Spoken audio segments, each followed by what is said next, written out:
everyone, welcome to the Junior Genius. I am संचिता और आज हम देखेंगे क्लास 8 की सिविक्स की जो पहली चैप्टर है द इंडियन कॉन्स्टिट्यूशन, उसका first topic why does a country needs a constitution.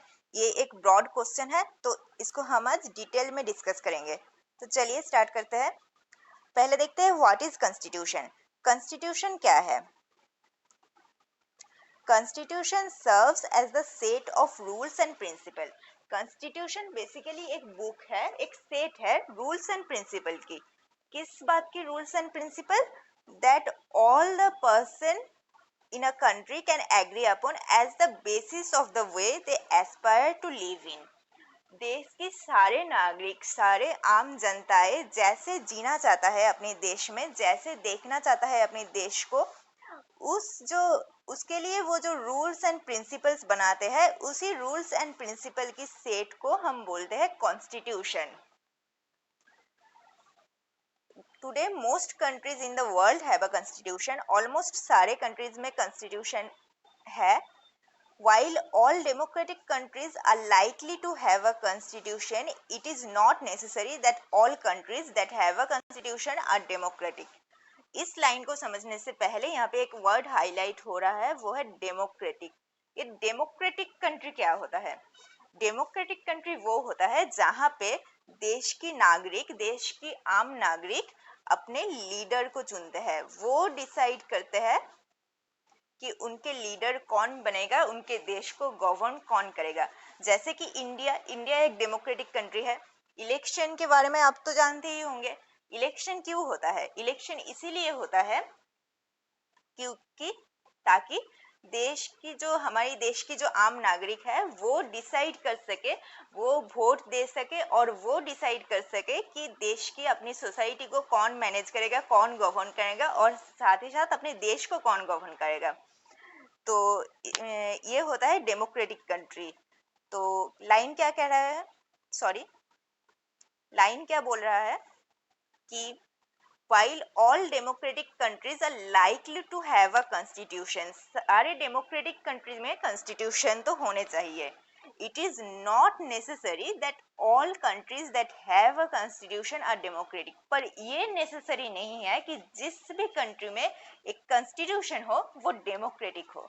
जैसे कि यूके में कॉन्स्टिट्यूशन तो है पर वो डेमोक्रेटिक नहीं है। यूके डेमोक्रेटिक कंट्री नहीं है, यूके में मोनार्की चलती है।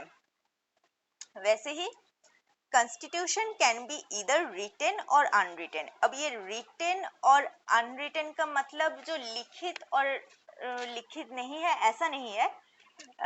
रिटन का मतलब है वो सिस्टमेटिकली कोडिफाइड है। जैसे कि इंडियन कॉन्स्टिट्यूशन की एक बुक है जहाँ पे पूरी कॉन्स्टिट्यूशन सिस्टमेटिकली लिखा गया है। और अनरिटन कॉन्स्टिट्यूशन वो होते हैं जहाँ पे कोई ऐसा नहीं है कि एक ही बुक में पूरे सिस्टमेटिकली पूरे कॉन्स्टिट्यूशन को लिखा गया हो। उनके बहुत सारे रूल्स होते हैं, बहुत सारे प्रिंसिपल्स की अलग अलग सेट होते हैं और वो सब मिलके एक साथ मिलके कॉन्स्टिट्यूशन फॉर्म करते हैं।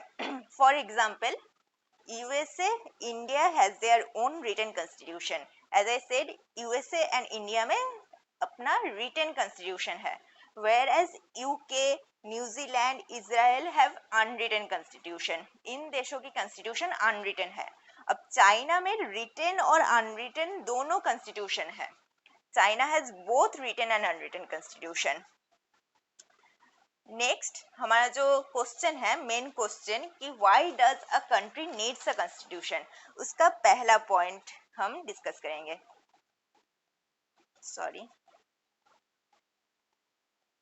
तो पहला पॉइंट क्या है? The constitution reveals the fundamental nature of the society. Fundamental nature of the society क्या होता है?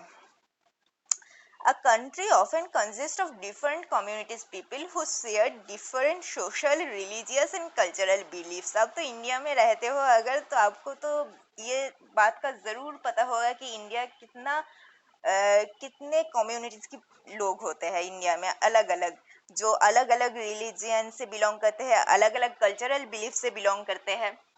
तो A constitution serves as a set of rules and principles which all people of the country can agree upon how the country should be governed. जैसा मैंने कहा, constitution इन सब जो नागरिक है, जो अलग अलग रिलीजियस से, अलग अलग सोशल कल्चरल बिलीफ से बिलोंग करते हैं, उन सारे लोगों की जो सोच है उन्हें प्रोटेक्ट करते हैं कॉन्स्टिट्यूशन. तो the constitution defines what should be the form of government. Government की जो फॉर्म है, जैसे कि मोनार्की है, डेमोक्रेसी है, तो ये कॉन्स्टिट्यूशन डिसाइड करता है, डिफाइन करता है, डिसाइड नहीं करता, डिफाइन करता है कि गवर्नमेंट का फॉर्म क्या होगा, क्या वो डेमोक्रेटिक होगा जैसे हमारा इंडिया है, या फिर वो मोनार्की होगा. This includes not only the type of government, ये सिर्फ गवर्नमेंट के टाइप को डिसाइड नहीं करता, but also an agreement on certain ideals that they all believe the country should uphold. तो ये आइडियल्स क्या होता है? आप बुक खोलते हो तो आपको इंडेक्स से पहले एक मिलती होगी चीज, ऑब्वियसली मिलती है, जिसे हम प्रियम्बल कहते हैं. Constitution, preamble of Indian constitution. ये प्रियम्बल क्या है? प्रियम्बल बेसिकली एक आप कह सकते हो हमारे कॉन्स्टिट्यूशन की एक समरी है. उस प्रियम्बल में आपको कुछ ऐसा वर्ड दिखने को मिलेगा जैसे कि sovereign, socialist, secular, democratic, Republic. ये सब जो है ये हमारे देश की आइडियल्स है. इन सब वर्ड्स हमारे देश की कॉन्स्टिट्यूशन को डिफाइन करते हैं. इन सब वर्ड्स के ऊपर हमारे देश की कॉन्स्टिट्यूशन बेस्ड है. तो यही है जो इस आइडियल्स को भी कॉन्स्टिट्यूशन डिफाइन करता है और इसीलिए भी कॉन्स्टिट्यूशन बनी होती है. अब the constitution describes the political nature of the country. Second है the constitution describe the political nature of the country. ये सेकेंड पॉइंट आ गया. The second important purpose of a constitution is to define the nature of country's political system. उसका political system कैसा होगा? जैसे आप देख सकते हो हमारा यहाँ पे लोकसभा है, राज्यसभा है, विधानसभा, विधान परिषद बिलोंग करता है. तो इस पॉलिटिकल सिस्टम को भी हमारा कॉन्स्टिट्यूशन ही है जो डिफाइन करता है. फॉर एग्जाम्पल, आपके बुक में एक एग्जाम्पल दिया गया है नेपाल की. नेपाल हमारा नेबरिंग कंट्री है. नेपाल में क्या हुआ था, देखते हैं नेपाल में क्या हुआ था. चलिए, में 1990 से क्या हुआ था, नेपाल पे मोनार्की चलती थी. पहले वहां पे मोनार्की चलती थी. 1990 से वहां के लोगों ने स्ट्रगल स्टार्ट किया. पीपल स्ट्रगल स्टार्ट हुआ. किस बात के लिए? क्योंकि उन्हें मोनार्की नहीं चाहिए थी, उन्हें डेमोक्रेसी चाहिए थी. तो इसीलिए वहां पे गवर्नमेंट भी एस्टेब्लिश हुआ, डेमोक्रेटिक गवर्नमेंट 12 इयर्स के लिए. 12 इयर्स के लिए वहां पे डेमोक्रेटिक गवर्नमेंट एस्टेब्लिश हुआ. 12 इयर्स के बाद क्या हुआ, वहां पे 2002 में एक किंग थे, किंग ज्ञानेंद्र. किंग ज्ञानेंद्र ने क्या किया, वहां की गवर्नमेंट के ऊपर टेक ओवर करना स्टार्ट कर दिया. जब किंग ज्ञानेंद्र ने वहां की गवर्नमेंट के ऊपर टेक ओवर करना स्टार्ट कर दिया, तब 2006 में जाके फिर से पीपल मूवमेंट स्टार्ट हो गया डेमोक्रेसी के लिए. फिर से मोनार्की एस्टेब्लिश होने लगा था, इसीलिए पीपल फिर से चाहते थे, लोग फिर से चाहते थे कि वहां पे डेमोक्रेसी एस्टेब्लिश हो, मोनार्की ना हो. और इसीलिए 2006 में जाके वहां पे फिर से पीपल मूवमेंट स्टार्ट हुआ. और 2008 में फाइनली जाके वहां से मोनार्की एबोलिश हुआ और डेमोक्रेसी एस्टेब्लिश्ड हुआ. ये था नेपाल की story.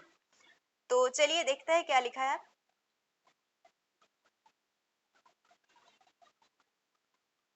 For example, Nepal's earlier constitution stated that the country was to be ruled by king and his council of minister.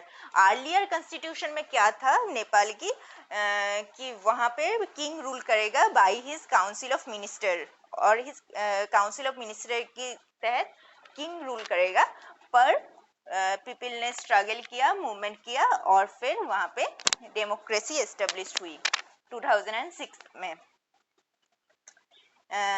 In countries that have adopted a democratic form of government or polity, the constitution plays a crucial role in laying out certain important guidelines that govern decision making within this society.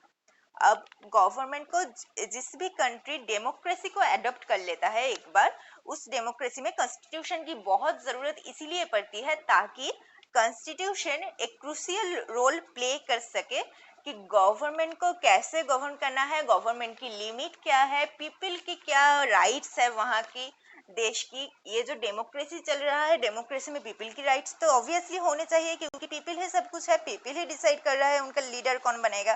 तो ये people के rights को protect करता है constitution.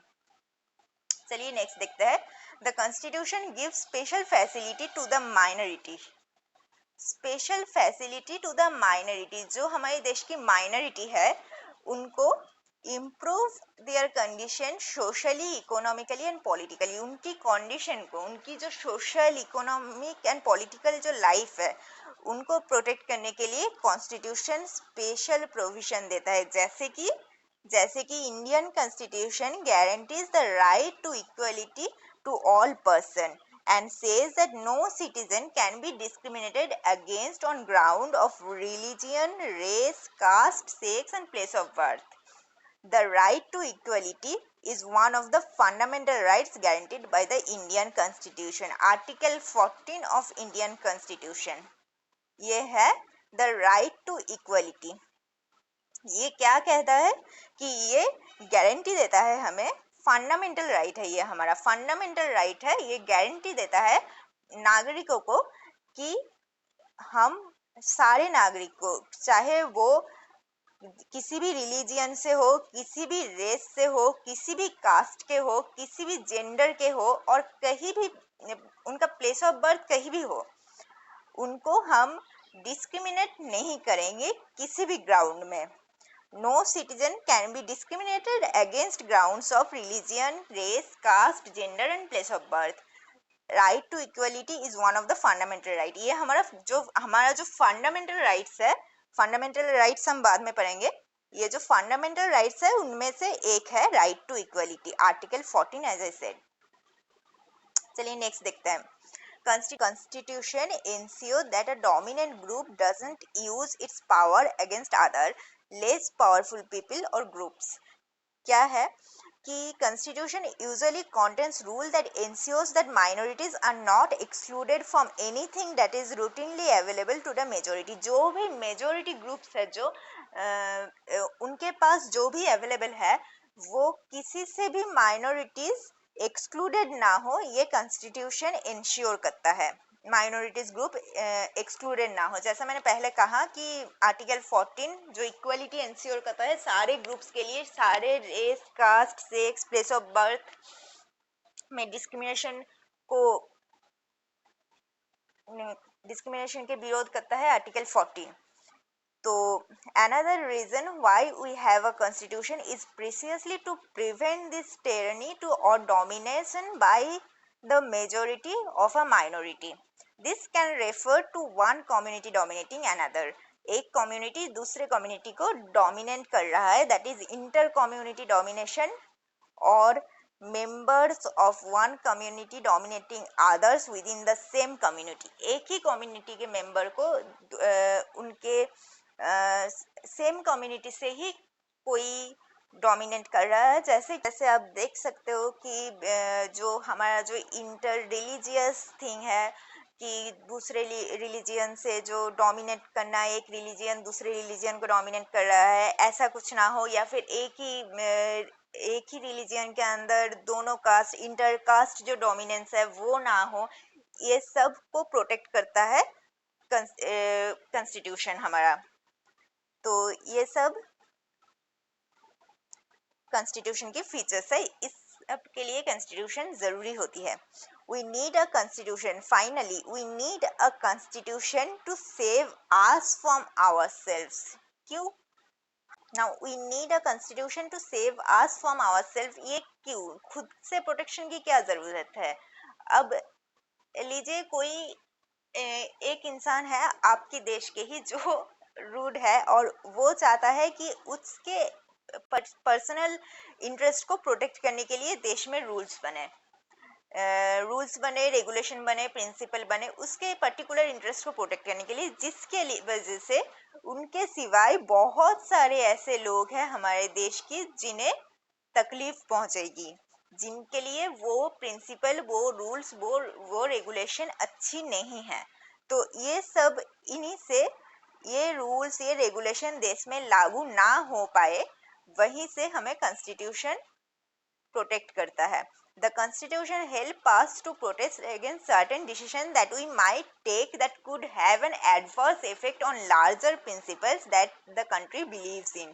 ऐसा कुछ हम कर दे या फिर ऐसा कोई डिसीजन हम ले ले जो कुछ लार्जर बिलीव्स को, लार्जर प्रिंसिपल को एडवर्स इफेक्ट देता है, एक बुरा इफेक्ट करता है, ऐसा कुछ डिसीजन अगर हम ले ले तो हमारा कॉन्स्टिट्यूशन उससे प्रोटेक्ट हमें करेगा। तो इसके लिए भी कॉन्स्टिट्यूशन जरूरी है। तो चलिए, थैंक्स फॉर वॉचिंग। आज के लिए बस इतना ही। लाइक करना, वीडियो अच्छा लगा तो शेयर करना, चैनल नया है तो सब्सक्राइब करना। Thank you so much.